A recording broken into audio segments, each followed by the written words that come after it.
Hey you all, welcome to Mentor Engineer. This is Sushant. Today I am going to discuss in this video regarding your JEC Delhi 2020. So let's start the video. मैं बच्चों इस video में आप लोगों के लिए जो topic जो कवर कर रहा हूँ वो पर्टिकुलर आपकी admission procedure, counselling updates, seat matrix, number of rounds, registration process, spot round और कट ऑफ, इन सारी चीज़ों को जो है मैं इस पर्टिकुलर जो वीडियो है आपका JEC दिल्ली का उसमें मैं बताऊंगा।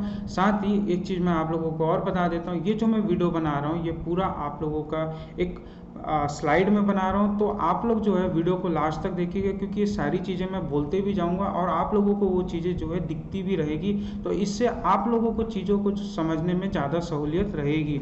तो सबसे पहले हम लोग वीडियो को जो स्टार्ट करते हैं, तो जो सबसे पहला जो आप लोगों का पॉइंट है वो ये है कि इसमें जो पार्टिसिपेटिंग इंस्टीट्यूट्स हैं वो जो आपकी JEC दिल्ली के लिए है वो 4 रहेगी, जिसमें जो आपका जो सबसे पहला रहेगा वो आपका NSUIT रहेगा, दूसरा आपका DTU रहेगा, तीसरा आपका IGT-TUW रहेगा और चौथा आप लोग का ट्रिपल डी रहेगा। अगर इनका फुल फॉर्म की बात करें तो Netaji Subhash university of technology, Delhi technical university, Indira Gandhi Delhi technical university for women और आपका Indraprastha institute of information and technology. मैं यहाँ पर एक छोटी सी इंफॉर्मेशन फॉर फीमेल कैंडिडेट के लिए दे देना चाहता हूँ, वो ये कि आप लोगों को अगर BR करने वाली जो फीमेल कैंडिडेट हैं तो इस कॉलेज में आप लोग अप्लाई कर सकते हैं, क्योंकि यहाँ पर बीटेक के साथ BR भी होता है, पर यहाँ पर जो BR का रहेगा उसका जो ईयर ऑफ जो ड्यूरेशन रहेगा वो 5 ईयर्स का रहेगा और जो बाकी बीटेक करेंगे वो 4 ईयर के ड्यूरेशन में रहते हैं। तो ये हुई आपकी नंबर ऑफ इंस्टीट्यूट, यानी कि अगर JEC दिल्ली की बात करें तो आपकी 4 इंस्टीट्यूट जो है पार्टिसिपेट करती है। नेक्स्ट अगर हम आते हैं इसमें, तो आप लोगों का जो रजिस्ट्रेशन कम काउंसलिंग जो फ़ी होती है आप लोगों की JEC दिल्ली की, वो आपकी 1500 रहती है, प्लस जो ट्रांजैक्शन चार्जेस रहते हैं एज एप्लीकेबल, जैसे कि आप ऑनलाइन ट्रांजैक्शन करते हैं उसकी अगर कोई फ़ी रहेगी तो वो अलग से रहती है। जो आपकी JEC दिल्ली की जो फॉर्म फ़ी रहेगी वो 1500 रहेगी, प्लस अलग से जो ट्रांजैक्शन रहेगा वो अलग से रहेगा। क्यों? इसलिए क्योंकि आप लोग जो है JEE मेन का जो CRL रैंक रहता है उसके हिसाब से इसमें एडमिशन होता है और आप लोगों को कोई अलग से पेपर नहीं देना रहता है। JEC दिल्ली में एडमिशन लेने के लिए आप लोगों को सिर्फ इसकी रजिस्ट्रेशन करानी रहती है। जैसे ही आप रजिस्ट्रेशन करा देंगे, आपके JEE मेन के जो CRL रैंक है उसके बेसिस में आप लोगों को पर्टिकुलर जो 4 इंस्टीट्यूट है उसमें आप लोगों को एडमिशन मिलता है। तो ये एक इंफॉर्मेशन थी। उसके बाद आते हैं जो सबसे ज़्यादा बच्चे लोगों को प्रॉब्लम्स होती है वो आपकी एलिजिबिलिटी कंडीशंस रहती है। देखिए बच्चों, सबसे पहले जो आपकी जो स्ट्रिक्टली यानी कि जो आपकी जो 4 इंस्टीट्यूट है आपकी NSUIT, DTU, IGT-TUW, IIIT, ये सारी की सारी आपकी, देखिए इसमें एक चीज़ और पॉइंट है वो मैं आप लोगों को ये बता देता हूँ। जो पर्टिकुलर जो 3 कॉलेजेस हैं आपकी DTU, आपकी IGT-TUW और आपकी NSUIT, ये आप लोगों का एडमिशन जो होगा बीटेक कोर्सेज के लिए इसमें आप लोगों का CRL रैंक के थ्रू होगा। पर हम जब बात करें IIIT की तो उसकी खुद की जो है रैंक लिस्ट जो है वो अपना अनाउंस करता है, उसके हिसाब से ही आप लोगों को एडमिशन मिलता है। ये सिर्फ और सिर्फ IIIT की, और दूसरा उसका जो क्लास 12 का जो आपका जो परसेंटेज रहता है वो एज कम्पेयर टू अदर जो है ज़्यादा रहता है, ठीक है। और अगर जैसे कि जो IGT-TUW है उसका भी CRL रैंक से होता है, जो पेपर 2 यानी कि जो BR के लिए रहता है, जो फीमेल कैंडिडेट के लिए।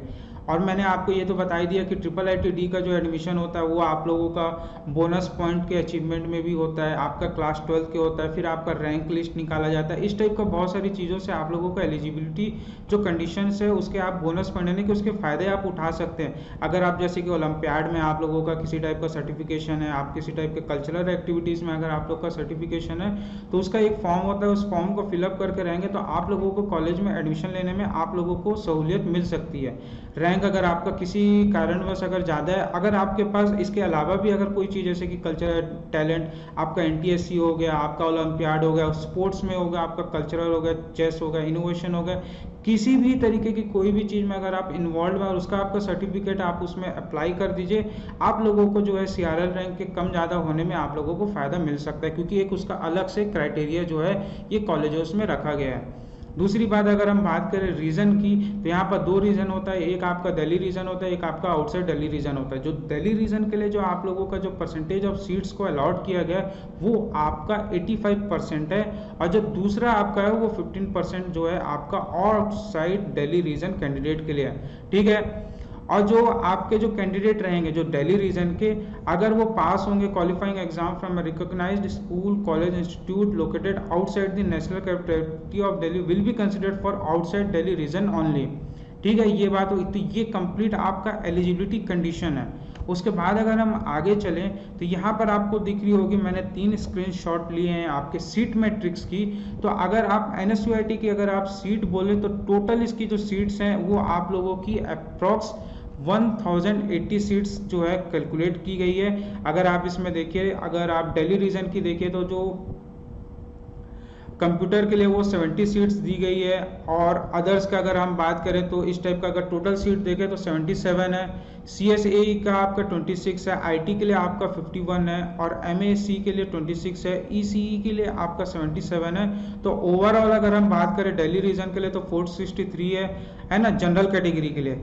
फिर आपका SC कैटेगरी के लिए, फिर ST कैटेगरी के लिए, फिर OBC के लिए, फिर दिल्ली रीजन के लिए। इस तरीके से अगर हम ओवरऑल अगर एनालिसिस करें तो जो सीट मैट्रिक्स आपकी NSUIT की है वो अप्रॉक्स 1080 है। एक चीज़ और, इससे पहले भी मैंने एक वीडियो में बताया था कि EWS कैंडिडेट को कंप्लीट इसमें इंक्लूड किया जा रहा है, तो पॉसिबिलिटी है कि सीट्स जो हैं और इंक्रीज हो जाए, पर जो भी सीट्स आपकी इंक्रीज होगी वो आपकी EWS कैंडिडेट के लिए रहेगी। उसकी अगर लेटेस्ट नोटिफिकेशन जैसी फर्दर आएगी तो मैं आप लोगों को इन्फॉर्म कर दूंगा। फिलहाल अगर हम DTU की बात करें तो इसमें भी जो है आपका 1925 यानी कि 1925 जो है टोटल सीट्स अलॉट की गई है। DTU के लिए आपकी सीट मैट्रिक्स रहेगी, इसके हिसाब से आप लोगों को कॉलेज में एडमिशन होगा। ये दोनों ही है, आपका दिल्ली रीजन के लिए भी और आपका आउटसाइड दिल्ली रीजन के लिए है। इसी तरीके से अगर इंद्रप्रस्थ इंस्टीट्यूट की अगर हम बात करें तो उसमें 382 जो है आपकी टोटल सीट्स दी गई है आपकी दिल्ली रीजन के लिए और आउटसाइड दिल्ली रीजन के लिए। इसी तरीके से आपकी IGT TUW के लिए भी सीट्स जो है अलॉट की गई है। अब आते हैं जो सबसे मेन जो इम्पोर्टेंट रोल प्ले करता है वो आप लोगों का ऑनलाइन रजिस्ट्रेशन, कैसे आप चॉइस फिलिंग करते हैं, सीट अलॉटमेंट कैसे होता है और रिजल्ट का डिक्लेरेशन कब होता है। देखिए, सबसे पहले आप लोगों को ऑनलाइन रजिस्ट्रेशन कराना रहेगा। ऑनलाइन रजिस्ट्रेशन के लिए आप लोगों को कुछ नहीं करना रहेगा, आप लोगों को आपकी जो जैक की जो ऑफिशियल वेबसाइट है उसमें आप लोगों को जाना है। जैसे आप जाएंगे, अगर आप मोबाइल फ़ोन से देख रहे हैं तो स्क्रॉल डाउन करेंगे तो वहाँ पर आपको एप्लीकेशन फॉर्म का जो वो दिया रहेगा उसको एंटर करेंगे। जो भी आप लोगों को क्रेडेंशियल जो दिया रहेगा उसको आपको फिलअप करना है, उसकी फ़ी को जो है पे करना है। जैसे आप पे कर देंगे तो आप आगे के लिए फर्दर जो है प्रोसीड हो जाएंगे। जैसे आप प्रोसीड हो जाएंगे तो आपकी जो एक लॉगिन आईडी बन जाएगी आपकी जैक की वेबसाइट में। जैसे ही आप जैक की वेबसाइट में फर्दर प्रोसीड करेंगे तो आप लोगों को वहाँ पर एक पूरे स्क्रीन में एक आपको डिस्प्ले कर देगा। उसमें आपको चॉइस फिल करना रहेगा, चॉइस लॉकिंग करना रहेगा, आपको प्रेफरेंसेस रखना रहेगा, अपनी कैटेगरी रखना पड़ेगा। वो सारी की सारी चीज़ें आप लोगों के डिस्प्ले में आती जाएगी।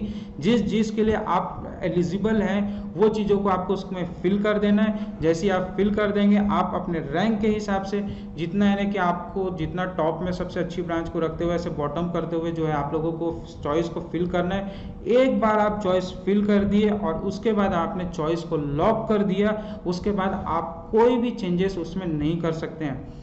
ये इसलिए बोल रहा हूँ क्योंकि जैक में हो यानी कि आपका जो JEE रहता है उसमें पॉसिबिलिटी रहती है, पर इसमें ऐसा नहीं है। Once you lock means lock, फिर आप फर्दर कोई भी चीज़ों को नहीं कर सकते। प्रेफरेंसेस जो भी आप change of preferences of choices को आप चेंज कर सकते हैं, पर जो चॉइस लॉक है वो एक बार हो गया तो हो गया। Candidate should not note that admission fee will not be accepted in the form of demand draft cheque cash under any circumstances.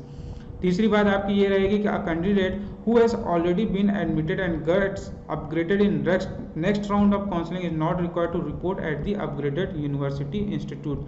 मतलब एक बार अगर आपने जैसे कि आपने फर्स्ट काउंसलिंग की, आपका डिज़ायर आपको क्या नहीं मिला, आपको सीट नहीं मिली, कॉलेज नहीं मिले, तो आपने क्या किया, नेक्स्ट राउंड के लिए कर दिया। पर जैसे आप नेक्स्ट राउंड के लिए आगे जाएंगे तो आप लोगों को रिपोर्ट करने की यानी कि रिपोर्टिंग करने की, जो इंस्टीट्यूट में आप रिपोर्टिंग करना चाहते हैं उसकी ज़रूरत नहीं पड़ेगी। आपका जो है नेक्स्ट राउंड के लिए आप खुद ही क्वालिफाई रह जाएंगे। फिर उसके बाद मैं यहाँ पर देखिए स्पष्ट आपको दिख रहा होगा कि branch once freezed can not be reverted and will be treated as final. देखिए जो मैंने आपको पहली बात बोली थी वही चीज़ें आपको यहाँ पर जो है लिखी हुई दिखा रही है। Note only admitted and non freezed candidate will be consider for upgradation during subsequent round of counselling. अगर आपने फ्रीज नहीं करके रखा है तो ही आप उसमें अपग्रेडेशन कर सकते हैं। तो ये कुछ इंपॉर्टेंट पॉइंट्स हैं जब आप लोग फॉर्म को फिलअप करते हैं।